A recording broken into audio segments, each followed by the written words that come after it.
The second, and this is a really important point, is that this all adds to the endowment.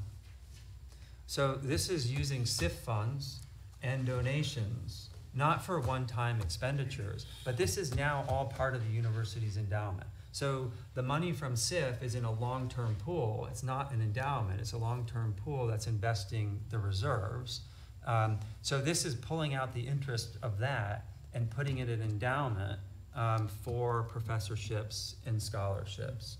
So if you think about this, not only has it enabled more fundraising, not only is it supporting student scholarships and professorships, but we've added over $1 billion to the endowment through this, which obviously will continue to benefit the university for decades to come.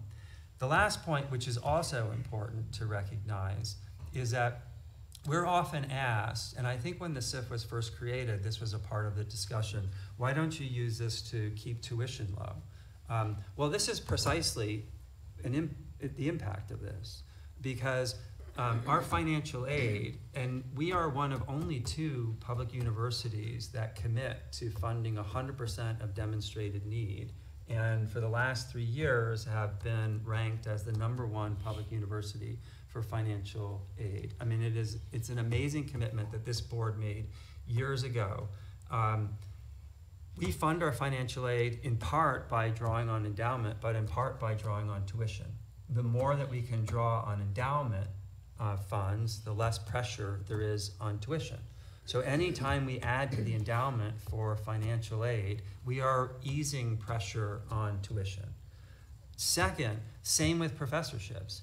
The endowment that is behind a faculty chair is meant to cover a portion or all of a faculty member's salary. Absent that endowment, there are relatively few other sources of funds, the major one of which is tuition. So in a very real way, by adding $1 billion to the endowment for undergraduate scholarships and for professorships, it is easing pressure on the need to tap tuition to cover those expenses. All of which is to say that, I mean, there are a lot of success stories in SIF, and the other big investments have been in research infrastructure, which Ian can talk about if you have questions about it. But this, I think, has been a complete home run in terms of supporting something that is absolutely crucial, attracting great students and attracting and retaining great faculty, and one that has added to the university's bottom line.